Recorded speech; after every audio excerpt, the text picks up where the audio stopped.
Magandang umaga mga kawan! Oras na para sa pinaka-inaabangang weather update dito lang sa Weather ni Juan Channel kung saan ay hatid namin sa inyo ang pinakasariwang balita tungkol sa lagay ng panahon. Tara na't alamin natin ang weather update today. Magandang umaga po sa ating lahat. Narito po ang ating weather update. Inaasahan po natin ngayong araw na magiging maganda at maliwas na panahon sa bansa. Inaasahan din na mainit na panahon dahil pa rin sa epekto ng easterlies.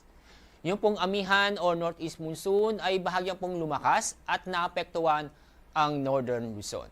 Samantala, wala po tayong binabantayan na low pressure area o bagyo sa dagat Pasipiko, ganun din po sa loob ng ating Philippine Area of Responsibility.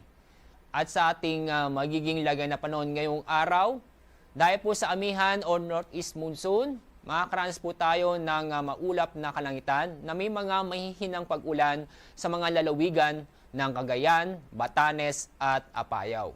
Samantala po, itong lalabing bahagi po ng Luzon kasama po ang Metro Manila ay makakaranas po tayo ng maganda at maliwas sa panahon, maliban lang po sa mga isolated o pulupulong pag-ulan. Ang agwat pong temperatura sa Metro Manila ay mula 24 hanggang 32 degrees Celsius. Sa Tuguegarao po, 23 hanggang 30 degrees Celsius. Sa Baguio, 17 hanggang 23 degrees Celsius.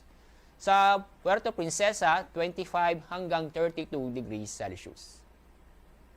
Dako tayo sa Visayas at Mindanao dahil po sa easterlies.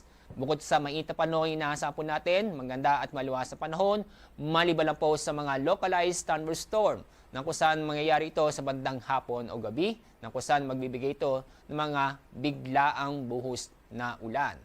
Mataas po ang temperatura matatala ngayong araw sa Zamboanga at ganun din sa Davao na kung saan aabot ng 34 hanggang 33 degrees Celsius. As sa ating weather outlook mula bukas, Friday hanggang Sunday, itong easterlies ay inaasahan pa rin na magpapatuloy na makaka-apekto sa bansa. Kaya makakaasa pa rin tayo sa susunod 3 araw na mainit na panahon. Itong amihan o northeast monsoon ay patuloy makaka-apekto sa northern Luzon hanggang bukas.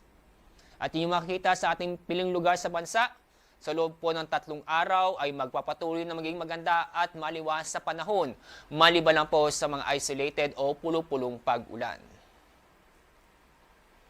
Ang araw pong sisikat mamaya pong 6:08 ng umaga. Ang araw lulubog mamaya pong 5:26 ng hapon. At yun po ang pinaka-latest na balita tungkol sa ating panahon. Maraming salamat sa inyong patuloy na suporta at pagtangkilik sa Weather ni Juan Channel.